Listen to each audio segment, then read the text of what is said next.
So good morning. This is Marilyn Hamilton, and I'm greeting you from the interview from the balcony for our mighty network. And today I have as guest Nish Dubashia. Welcome, Nishad. Hello, thank you. And where are you located? I'm located in Dartford in Kent, about 10 miles to the southeast of London. And I'm located in Findhorn, Scotland. So we're on the same grand island, and it's a beautiful day here. It's the day after solstice that we're making this recording. So welcome. I'm really excited about the conversation we're going to have. Yes, so am I, yes. We met through the internet, through Humanity Rising, through a couple of conversations with Peter Mary. And those recordings with Humanity Rising, day 145, and also you did another 9 hours of recordings with Peter in conversation that's on YouTube. So we'll put those links for our listeners to follow up on. In the link with Peter from Humanity Rising, you gave a beautiful background of an autobiography of yourself. And so I highly recommend that people listen to that so they'll understand the interesting, I would say, hybrid background. And since we're in an integral world, I find that many people who are in the integral community have a very hybrid background, and that's what helps them to come to a way to synergize and synthesize a grand perspective. You've written a book called The Unity of Everything. Is that what happened to you in writing the book? Did you all of a sudden see patterns that all came forward for you? Yes, I mean, I was studying the different religious traditions and different philosophers and mystics, and patterns of commonality started to arise. And it became clear to me slowly that there were these handful of common elements and common relationships that most traditions and mystics were talking about. And so in my writing, I tried to, if you like, isolate those commonalities to try to find the underlying pattern that connects all of these. And what I found when I was writing was that it came as an intuition rather than as the result of linear thinking. I can relate to that. Yeah, I've written 3 books about the IntegralCity. And so the first one, the subtitle is Evolutionary Intelligences for the Human Hive, and it has 12 chapters. The last one finishes with an exploration of what I call the evolutionary impulse and the master code of care. And when I presented it on a book launch, everybody said, okay, this is all well and good. One person in the audience said, but where's the chapter on spirituality? And I sort of stood there for a countable silent pause and went, well, the whole book comes through spirituality. It isn't one chapter. So it was the first surprise. My second book is focused on inquiry and action, creating impact in the human hive. And it's more built around the U theory of place caring and place making is the way I structured it. So it has an appendix with the map that I created for the spirituality in the human hive. And then finally, when I wrote the third book with the subtitle of Reframing Complex Challenges for Gaia's Human Hives, the first chapter is about spirituality in the human hive. And interestingly enough, that chapter was written much earlier than the book because it was commissioned by a journal for engineers of all people who were looking at being curious about spirituality in the city. And the person who was the editor had a lot of experience in Auroville in India. And so he was influenced by Aurobindo. And so he invited several of us in the integral community to put in our perspectives about spirituality in the city. So my exploration was one that was, it required me to shift from an experience of, I would say, revelation or very subjective experience of spirituality to try and put into words how I understood this was happening in the city, which is so dynamic. So today, what I wanted to do with you, Nish, is I want to show you the 5 maps that I use for the city. I'm not going to spend much time on the first 4, but I'd like to show the 5th one, because when I listened to you with Peter's interview, I went, oh, there is perhaps the pattern that emerged. And it's, again, I really wish I'd had your book before I wrote my chapter, but I would love to have a little conversation about that. Does that make sense with you? Are you okay with that? Yes, certainly. Yes. Okay. And I think you might have some comments afterwards, so I'm just going to set it up so that you're able to do that when we come to that part of the conversation. Okay, so here we go. So I'm going to share my screen, and I'll show you first of all from my website, so anybody can go and find this, the 5 maps that are in the website. So if we look at the website and find the maps, here we see there's map 1, which is very much based on the integral model. Map 2 is a holarchy of systems where we have the individual and all the different groups that it is part of in the city. Map 3 is much more based on the biomimicry of how individuals develop and become part of a very complex dynamic system.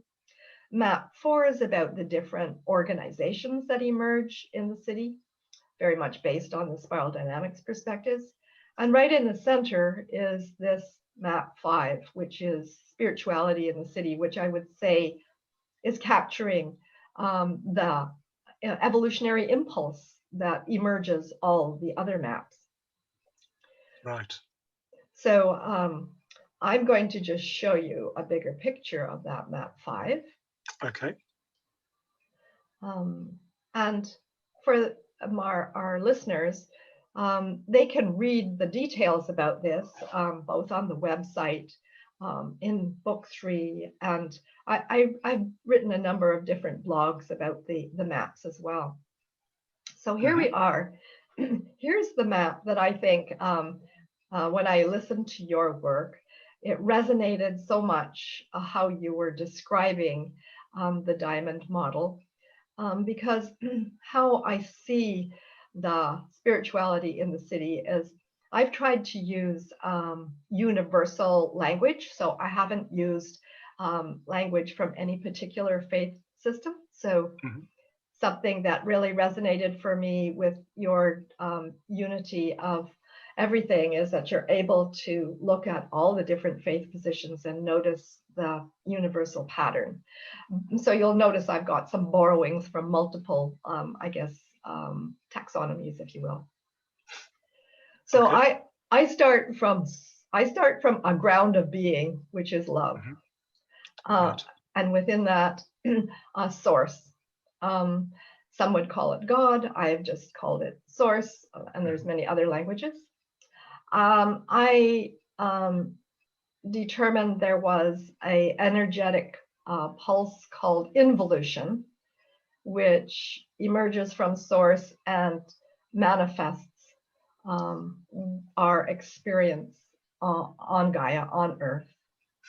And that as that beingness has emerged, it's evolved over time.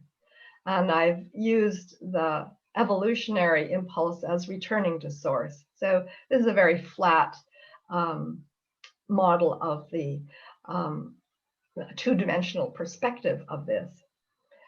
The way that I've characterized the manifestation is also quite archetypal. I say we've manifested grace and place and space. It turns up as beauty and goodness and truth. Right.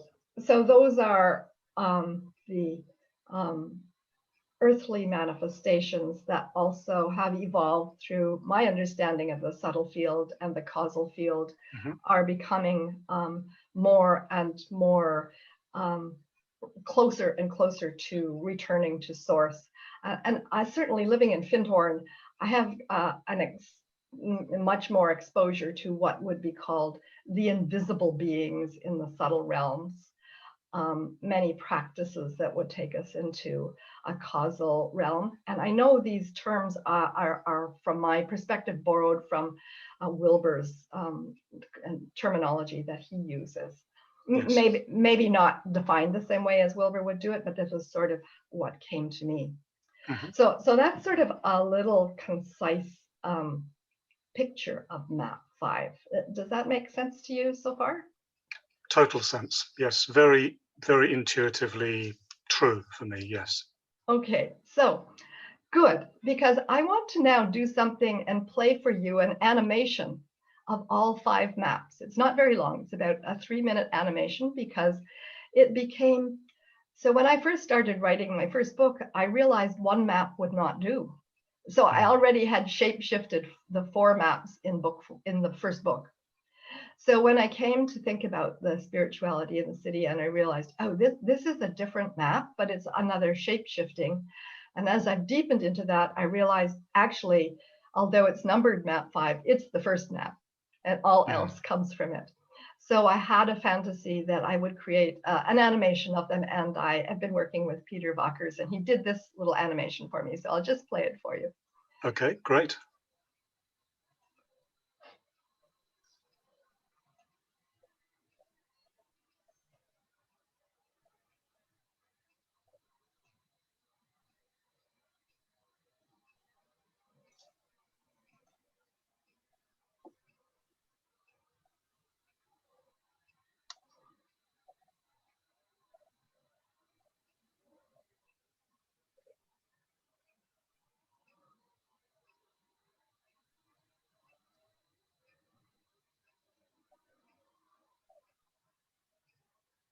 Is it coming up yet? Oh, yes, it is. I'm not able to see it, sorry. Just a minute. Okay.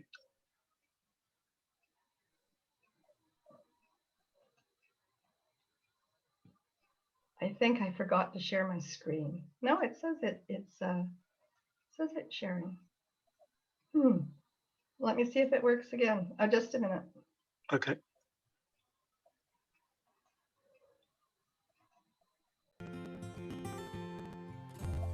Okay, got it. Okay, it's coming up. Okay. Yes. Good.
Great, that's beautiful. That's such a great way of presenting it.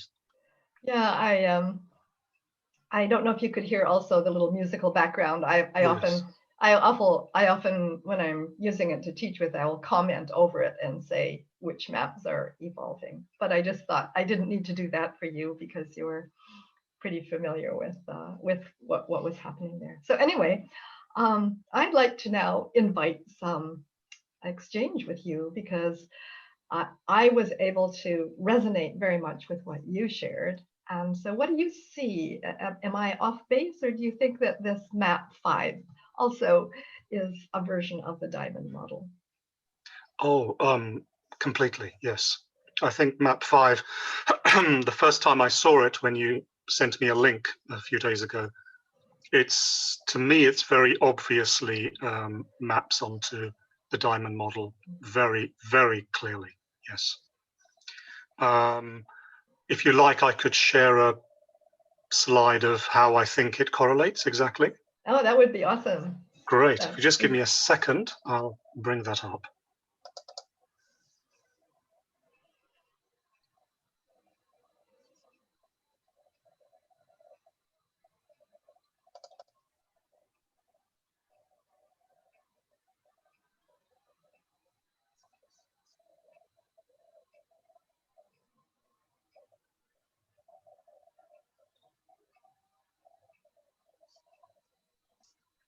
Okay, can you see that?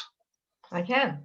Okay, great. So what I've done is I'll just briefly remind both of us of the diamond model. Yes. So basically it's you've got the whole there, or the multiplicity, which is the normal world in which we live of separate parts, Yes. which emerges from an underlying whole, an underlying oneness. And the first, if you like, the primary manifestation or emergence from the whole is a split between the subject and the object, or the creation of a sense of separate selfhood, which is the subject, and a world which we perceive as out there, which is the object. And then that process of emergence or emanation continues to create our world of multiplicity. If we take the breaking down of the whole into parts too far and become disconnected from the whole, we create what I've referred to as fragmentation. Mm-hmm. And the non-duality of the entire process is what I've referred to here as the ground. Yeah.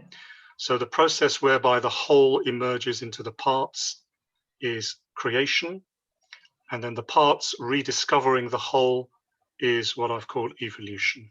Mm-hmm. Now, if I bring up this is how I see it mapping onto your IntegralCity insight. So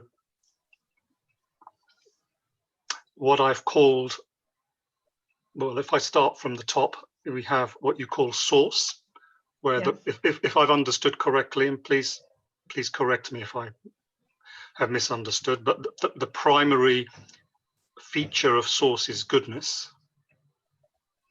Is that correct?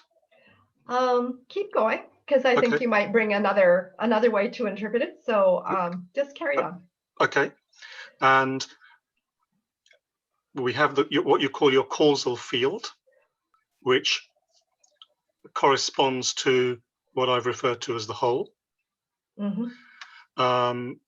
There's a subtle field, which corresponds to what I've referred to as the subject and object differentiation. Yes. Because it's in the subtle field that you begin to get archetypes of subject, object, yin, yang, and so on. Yeah. And then you get your manifest world, your manifest city, which you've called resource. And all of that emanates from an underlying ground, what I've called the ground, and that's your source at the top. And what we could possibly discuss is if in your formulation, if resource disconnects itself somehow from source, then you can end up with disorder and fragmentation down here. In resource, you showed it as across all 4 quadrants, Wilber's 4 quadrants, which would include truth, beauty, and goodness. But I've slightly emphasized, even though all 3 of those are present at every level, all the way up, all the way down, I've also slightly emphasized here resource as beauty, because that's manifest. That's something that you can see with your senses. Causal as truth, because that holds the underlying potential and patterns that will manifest as resource. And source as goodness, because that's the non-dual unity of everything, which is the ultimate goodness, the ultimate unity. And here I've shown this process coming down, as you refer to it, as involution, and the return to source as evolution there. So yes, I think there's a very close similarity between our 2 models there. Does that make sense, what I've said? Yes, I think it's an interesting variation. As you said, that I have, for the resource, had beauty, truth, and goodness all there.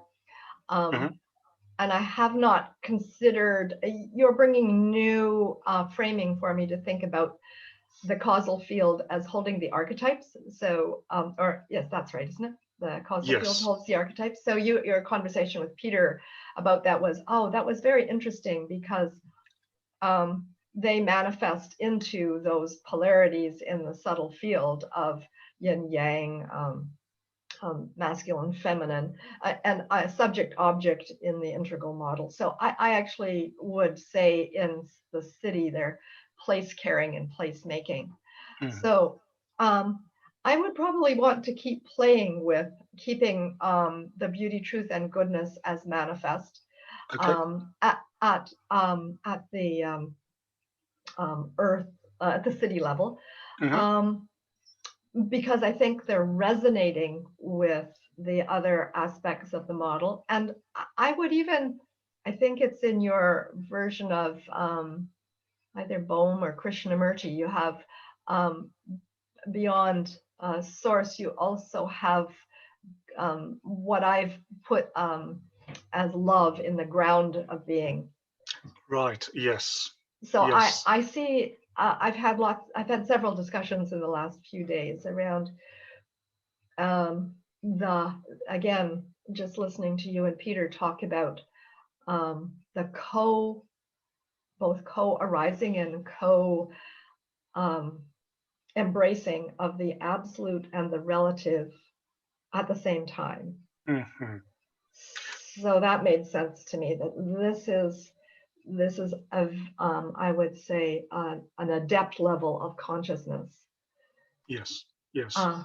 And that so I would see that this map or this model arises within that, so that both the relative and the absolute are available to be co-experienced. So what you refer to as source, is that the absolute as opposed to the relative, or is source the non-dual unity of absolute and relative? So let's see if we can explore what you were talking with Peter. I would say it's the non-duality. Okay. And that it exists in this ground of being, of love. Yes. So because when you in your interview with Peter, you gave 3 examples about in your own life how you had experienced the non-duality, and I went, yes, okay, I can relate to each one of those. And so my sense is the non-duality exists am I getting it right, in the ground of being that I've called love? Yeah. Right. Yes. Yes. Yes. Yeah. Yeah. I mean, would it be useful if I just bring up briefly the David Bohm version of the model? Yes. So Yes. Yes. So there we can see what Bohm refers to as the implicate order and the explicate order, yes. which is the whole and the part, or I think what you would refer to as the causal field. And so the implicate order would be the causal field, I think. Yeah. And then explicate order would be resource. Yeah. And the differentiation between mind and matter, which start to emerge out of the implicate order, that would be in the subtle field there. Yeah. And the ultimate union of being able to hold the implicate and the explicate together is what David Bohm referred to as the ground there. Mm-hmm. So that's the non-duality at the level of the ground. Yeah. Yeah. Yeah. Yeah. And the other thing that you've added in is the fragmentation piece. So that isn't shown in my model. And I thought, oh, this is really interesting, the way that you had explored that within all the other models. It does exist. I just didn't draw it in. And I've been quite influenced also by Rupert Sheldrake's work and the massive discussion that's going on around collective trauma. And right. And it seems to me that the fragmentation definitely exists, and most of you've drawn it in other models as conflict or the unused. So instead of multiplicity, there's a breaking away from the sense of unity. Yes. Yes. And that, I think, is very much a dilemma that that cities face. Partly because it's easier if you look at more traditional cities that are still more homogeneous. So the cultures are more homogeneous. But if you look at most of our large cities in the world, they're very, the cultures are so mixed, both siloed and interpenetrating. So it's quite a mess at the moment because people can't make hide nor hair out of it. So I found it really beautiful to see your different frames of different belief systems, because I could see, oh, there's hope. You're offering a perspective of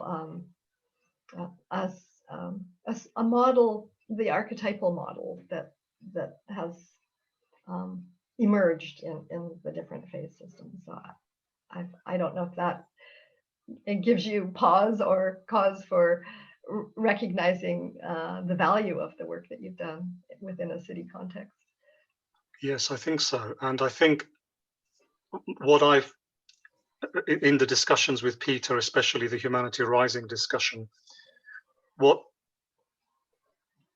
became more obvious to me is that so many difficulties that we have in many different areas and contexts does come down to this movement or fall from multiplicity into fragmentation. It's our loss of connection with the whole that seems to be at the root of so many of the difficulties that we're having. And I think, so recognizing that difference between the part and the fragment seems to me to be critical to addressing or recognizing the root cause of many of the conflicts and difficulties that we have. Mm-hmm. Yeah, I just released a solstice newsletter with a theme of it's now past time for cities to wake up, which has been my call for the last decade. And maybe they would be waking up through these different frames of belief systems. And I'm saying now it's time for us to grow up. So within the integral model, that would be saying now we have to mature. And so would it be fair for me to say, I think you're offering us a path for maturing our spiritual awareness into realizing the diamond model can embrace all these variations, and each variation, in fact, could coexist on the condition, I would say, as long as it doesn't infringe on the practice of the others. Yes, yes. Yes, I think if we look at how to move forward, and using Ken Wilber's terminology, we can, there's ways that we can engage in translation, and also ways that we can engage in transformation. So translation would be, if you like, cleaning up and tidying up levels as they already exist. Whereas transformation would be moving to higher levels of development. And I think both of those are necessary, and both of those can be addressed in terms of a difference between multiplicity and fragmentation, I think. So if we're at a particular level and we want to manifest a healthier version of that level, that would be a healing of fragmentation at that level. Or if you want to transform to a higher level, what you're calling growing up, that would also mean a healing of the fragmentations, if you like, or the divisions that are inherent at the lower levels. And that can only be healed by moving upwards. So I think there's two different ways that we can do this, two different ways of healing, both of which I think are equally important.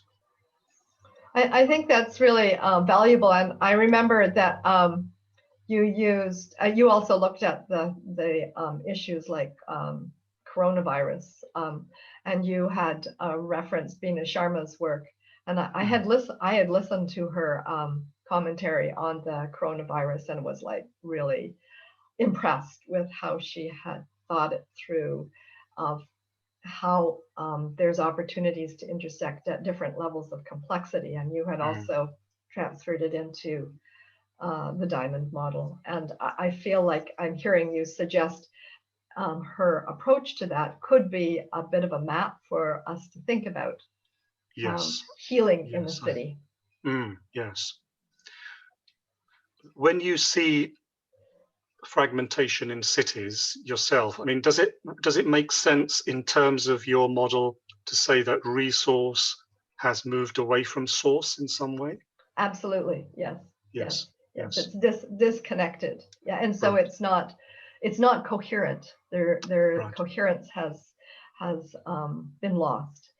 So I know that you've had experience in living in many cultures as well as traveling, as I have, and I've noticed that where cultures can remain homogeneous, they can be much more stable in many ways than when they have a lot of heterogeneity to them. I don't know that any city has that option anymore. So learning how to find coherence with the heterogeneity is, I think, going to be one of the big tasks that has to happen in order for us to address the regenerativity that we need, in order to address Johan Rockström's trigger points, in order to become anything like a donut economy. All those things, all those strategies really depend on consciousness and culture to enact them.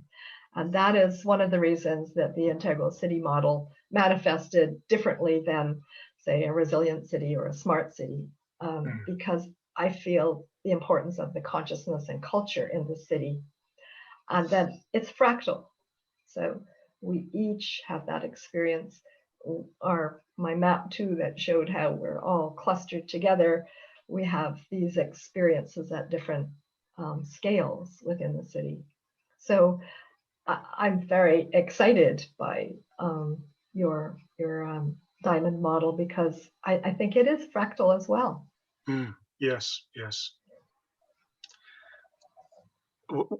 When you have seen examples of difficulties and conflicts within a city, is one major way that plays out what we could refer to as the culture wars between traditional, modern, and pre-modern? Yeah, definitely. Yes.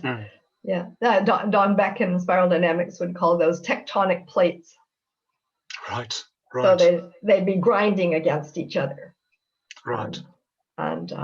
Yeah, so I definitely, my way of studying the city was through language to start with. So what we would call mimetic analysis now. And I actually used an online learning community to see how learning and leadership happens in self-organizing, in this case, online communities. This was before Facebook. We were using listservs. That was Margaret Wheatley's Berkana Community of Conversations. That was my case study. And I could see there what I realized the integral model had come out just at the same time as I needed a way to analyze this very self-organizing system. And I had the temerity to say, okay, I think I'm going to try to sift all of these grains of sand and see how the integral model helps me understand how thoughts are connected to one another. And so I was able to see both what connected people and resonated them, and also what disconnected them and prevented or fragmented or and so it did give me lenses to completely reframe my experience in real cities as why conflict arises. Yes. And so this model now, what you've done is also now give us a very elegant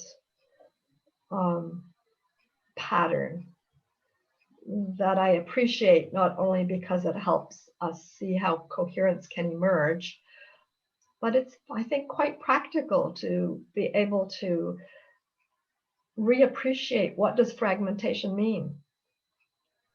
Yes. Some people call my work permaculture for the city. So I use biomimicry as well, you know, like I take a lot of learning from the beehive. And so what your model helps me to understand is if we wish to increase, improve, realign, capture the well-being for the city, then what might be the source of disconnection, the source of energy that's not promoting growth, but instead is causing separation. And a lot of the studies on trauma show us that's where we lock it into our bodies and into our cultures. Yes. So could you say a little bit more about what you had talked about with Peter around the morphogenic field and having, like you said, that those patterns in the field would are capturing negatives as well as positives. So say a little bit more about that, because I think that's also, we need to go up as well as down. Yeah. Yes, certainly. So let me go back to my diamond model here, and I can refer to David Bohm's model as well. So I would say the way I understand it is that what I'm referring to here as creation, whereby the whole becomes the part, and evolution, whereby the part, if you like, gets reabsorbed into the whole or rediscovers the whole. This is not a historical process that takes place over millions of years. This is something that in some sense is happening in each moment. So Sheldrake's morphogenetic field would correspond to subtle and causal fields. So here, the subject, object, and the whole. So every time, in each moment can be seen as a creative advance, if you like, on previous moments.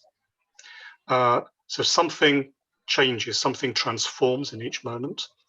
And whatever creative advance is there in each moment feeds back into the whole, feeds back into the implicate order or into the morphogenetic field, and changes the patterning that is already present in the whole. And then that patterning manifests again in the next moment, into the next moment of multiplicity. And that is how that is how the whole and the multiplicity actually change and evolve together. The whole doesn't remain unchanged. Mm-hmm. It is also changing and evolving along with multiplicity. Mm-hmm. If you another way of thinking about it is that this whole model can be seen as, if you like, the y-axis of a graph, and you could think of an x-axis going along horizontally down the bottom, and in each moment there's a new diamond model in each moment containing slightly different contents as the whole and the part evolve together. Mm-hmm. Now, in each moment, that potential is always there for multiplicity to move away from the whole, if you like, and create fragmentation, to create disorder. And that disorder, which we could refer to as unhealthy rather than healthy, as an unhealthy pattern rather than a healthy pattern, the unhealthy pattern can also feed back into the whole for the next moment. And this is how disorder and disease and conflict and violence become habits. They become human habits, cultural habits, even cosmic habits in some sense. And so conflict, disorder, violence become easier and more natural for future moments, become that they seem to gain a life of their own, because using David Bohm's terminology, we are polluting the whole, we're polluting the implicate order with our own behavior and our own thinking. So one implication of that is that each one of us has to take that responsibility. If we can see that clearly, that everything that we're doing and thinking and seeing and behaving, speaking, is feeding back into the whole, and that's going to then affect future manifestations of multiplicity and fragmentation, then that gives us a responsibility in each moment to do what in Buddhism is called right action. Yeah. Right action in each moment, so that we actually contribute to cleaning up the whole rather than allowing it to contaminate any further. So I think in the morphogenetic field, I think the key idea here is that the morphogenetic field or the implicate order can be polluted or cleaned up by our actions in the field of multiplicity. Thank you. Does that make sense? It makes sense, and it's like quite I'm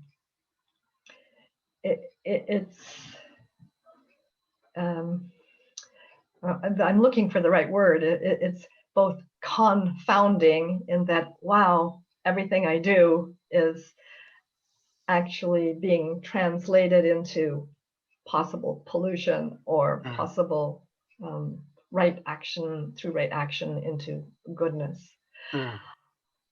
I find it profound. It's both confounding and profound because I hadn't thought of, I don't know that I've come across the conversation with Bohm around the possibility of polluting the implicate order. I've always thought of the implicate order as rather pure, and that it was unfolding.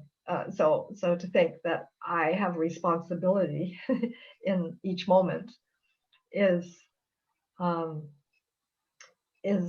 takes the decision around being aware of what is right action as an evolutionary responsibility, I would say. Well, exactly. Yes. Yeah. Yes, I mean, in Bohmian language, in each moment, the implicate order unfolds into the explicate order, but in the same moment, the explicate order enfolds back into the implicate order. So you have this two-way dynamic between the whole and the part in each moment. Yeah. So to use theological language, I think in Judaism, they say God is our partner in evolution. We don't just sit there and expect God to solve our problems for us, but we are partners with God in making this universe, enabling this universe to achieve its potential for beauty. God works with us and we work with God. Yeah. Yeah, which is a poetic way of saying the same thing. Yeah, it's like for me, the discernment of the growing up is we can work on something, we can work with something, and then we work as something. So we're intimately interconnected. Yeah. And yes. And through a lot of the integral movement, the idea of God evolving has also emerged. And this is, like, for many people, a new idea. But it seemed, if we're all linked, to me, a very logical conclusion. And that, as you just put it, the whole is evolving even as the multiplicity is. And there's been a lot of discussion this year with the UN celebration of the 75th Charter for Peace and Unity, that unity and diversity are, I see that multiplicity could be the diversity and the whole could be the unity, and just seeing the intimate cyclical connection between them in every moment is very powerful. Yeah. Do you see a resonance with this in your IntegralCity model? I mean, is there a way in which changes in resource could feed back into the subtle causal field, or even back to source? Absolutely, because as I said, I see it as my drawing is rather just two-dimensional, but I saw it much more toroidal, like Peter talks about. And so, what I would like to do is a couple of things, maybe, to bring our wonderful conversation for today's conclusion is I'd like to take your view here and play with it a bit, and maybe also take my map 5 and take the insights I'm getting from the diamond model, and maybe we can have a further exchange, because it's in the wholeness and the multiplicity that most people who look at my map 3 are quite overwhelmed with the detail there. But for me, it shows the dynamics that people who are not only used to biomimicry, but are nurses and have studied the whole cellular birthing process in utero, just look at the diagram and say, oh, well, that's what we study. That's what we study. That's how a cell becomes through DNA and the instruction, that little particle becomes a whole, and then that wholeness is got all of these parts. We're made of organs. So I've come to believe that cities not only have this spiritual way of looking at them, but learning from James Lovelock, who says humans are Gaia's reflective organs. And I thought, oh, I think the cities are the organs of the earth, and our organizations are the organelles, and individuals are cells. So I'm looking at the fractal opportunities of that. It's not just a metaphor, though. I heard him interviewed, and I got my realization that my work isn't just about making maps of cities that are conceptual. We actually have an evolutionary calling. We've been made, we've emerged from a whole, a planet as a whole. And so if we are aligned and coherent, then our multiplicity contributes to the evolution.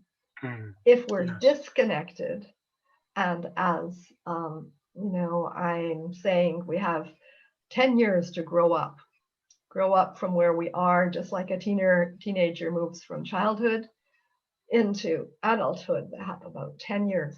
That's what humanity is told that we have to shift from multiplicity, from the fragmentation, into a multiplicity that is in service to the whole. So I think this is a very practical map as well as a very inspiring map. Yeah. Yes, well, that's my hope, that we can, once we've got some idea of the map, that we can then start applying it in various practical areas and seeing in terms of real strategies how we can start to address some of the issues and problems that we see. So maybe you can stop sharing your screen, and I have a last question for you to maybe just invite where would you go with the challenge that I've put out to the Integral City community for the next decade is if we're going to move from just waking up our cities to realizing that we have a way to reframe and see them from a meta view. It's not good enough for what needs to happen to change in our relationship to our mother Gaia, from whom we have been evolutionarily emerged. We need to grow up and take responsibility. And I know that you suggested, when Peter asked you, a couple of tips that people might do. Can I ask you, as we conclude today, what would you recommend that we might be able to do in the city that could shift us into more mature realization of our spiritual path, of the pattern that is embedded in us for evolutionary promise, I would say? I would try to address that at 2 or 3 different levels: at an individual level, at a collective level. I would say at an individual level, if somebody's living in a city and is aware of the kind of things we're discussing here, is to become aware of fragmentation in themselves, in their own interactions with the city, with other people in the city. And to see, I think to solve a problem, you have to identify the problem first. So to become aware first of where that fragmentation is occurring and how we are contributing to that, which I think each one of us is in different, very subtle ways. At a collective level, I would say, I would refer back to the spirodynamics model. And I would say, is there a way that we can bring integral thinking or second tier thinking into greater awareness and ultimately even into leadership? The other way of looking at spirodynamics is that every first tier level, in some sense, is a fragmentation, because you don't actually get real integration until you move to the second tier. And there's no multiplicity without integration. So I think the real collective solution to fragmentation in a city can only happen with the emergence of integral thinking on a larger scale, and bringing in integral leadership into different areas of the city and different functions of the city. Beautiful. Thank you, Nish. This is a beautiful place to end for today. Thank you very much. A million other questions I have, so I might follow Peter's example and engage for further discussions and explorations. I really appreciate your wisdom and your insights. Yeah, thank you. Thank you very much, and thank you for introducing me to your Integral City model as well. There's much there to think about and learn.